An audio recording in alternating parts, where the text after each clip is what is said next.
Hello everyone, আসসালামু আলাইকুম। আশা করি যে যেখানে আছেন সবাই অনেক অনেক ভালো আছেন। আমার আজকের আয়োজনে থাকছে কাতলা মাছের মাথা দিয়ে কালিয়া। চলুন রেসিপিটা দেখে নেওয়া যাক। তো চুলায় একটি প্যান বসিয়ে দিলাম। প্যানে পরিমাণ মতো তেল দিয়ে দিব। তেলের পরিমাণটা আমি একটু বেশিয়ে দিব, কারণ এই তেলে আমি মাছটা রান্না করব। তেলটা গরম হয়ে আসলে দিয়ে দিব কাতলা মাছের মাথা। আমি মাছের মাথাটাকে ভালো করে ধুয়ে পরিষ্কার করে নিয়ে লবণ, হলুদ, মরিচ দিয়ে মাখিয়ে আধা ঘন্টার মতো রেখে দিয়েছিলাম। আপনারা চাইলে সাথে সাথেও লবণ, হলুদ, মরিচ দিয়ে ভেজে উঠিয়ে নিতে পারেন। তো এপাশ ওপাশ উল্টে পাল্টে আমি মাছের মাথাটা উঠিয়ে নিব। যেহেতু রোজা শুরু হয়ে গেছে, সেহরিতে এভাবে রান্না করে খেলে কিন্তু অনেক মজা লাগবে। আসলে এক এক দিন এক একভাবে রান্না করে খেতে কিন্তু ভালোই লাগে। তো এই তেলে আমি রান্না করব। দিয়ে দিলাম আস্ত জিরা। জিরা ফোড়ন করে নিব। জিরাটা যখন একটু পোড়া পোড়া হয়ে যাবে তখন দিয়ে দিব বাটা মশলা। তা আমি এখানে পেঁয়াজ বাটা দিব।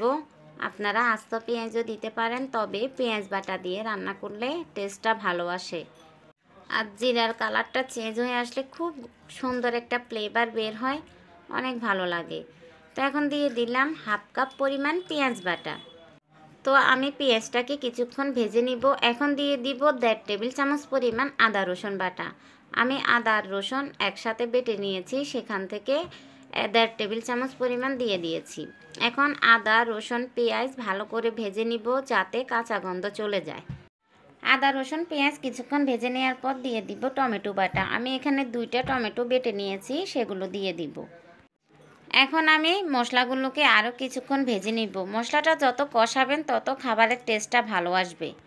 মশলাটা যখন ভালো করে ভাজা হয়ে যাবে তখন দিয়ে দিব শুকনা মশলাগুলো। এখন দিয়ে দিলাম স্বাদ মতো লবণ, আর 1 চা চামচেরও একটু কম হলুদের গুঁড়া, 1 চা চামচ মরিচের গুঁড়া, 1 চা চামচ ধনিয়া গুঁড়া, 1 চা চামচ জিরা গুঁড়া। আর ঝালটা আপনারা আপনাদের পছন্দ অনুযায়ী কমিয়ে এবং বাড়িয়ে দিতে পারেন। আমার বাচ্চারা খাবে তাই আমি একটু কম দিয়েছি।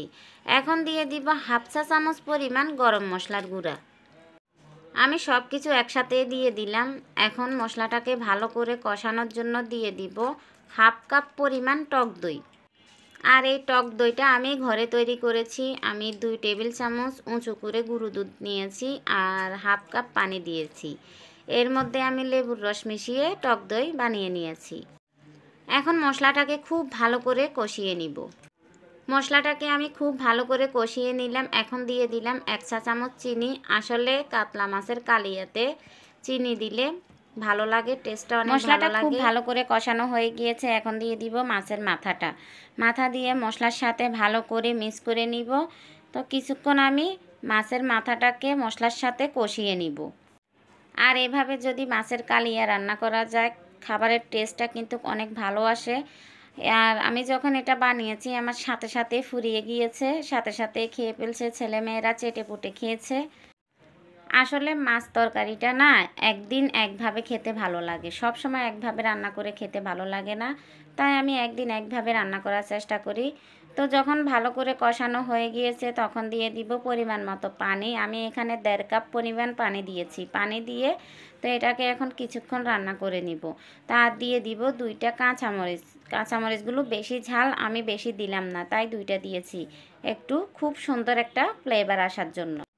তো আমি 4-5 মিনিটের মতো রান্না করে নিলাম। 4-5 মিনিট রান্না করার পর দিয়ে দিব ধনিয়া পাতা। আর এই ধনিয়া পাতাগুলো কিন্তু আমাদের ছাদ বাগানের। ধনিয়া পাতা দিলে খুব সুন্দর একটা ফ্লেভার আসে, তাই ধনিয়া পাতা অবশ্যই দিবেন, এটা স্কিপ করবেন না।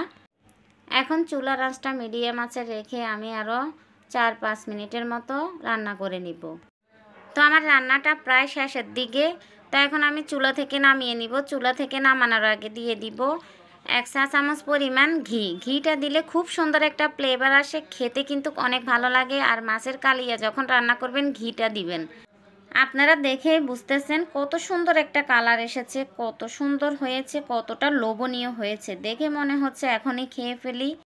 তো আমি এখন আরও 2-3 মিনিটের মতো রান্না করে নিব। রান্না করে চুলাটা অফ করে দিব, অফ করে পরিবেশন করে নিব। আশা করি আপনাদের কাছে আমার আজকের রেসিপি ভালো লেগেছে। ভালো লাগলে লাইক দিবেন, কমেন্টস করে জানাবেন কেমন হয়েছে। বাসায় এভাবে একবার রান্না করে খেয়ে দেখবেন, দেখবেন আপনাদের কাছেও অনেক ভালো লাগবে।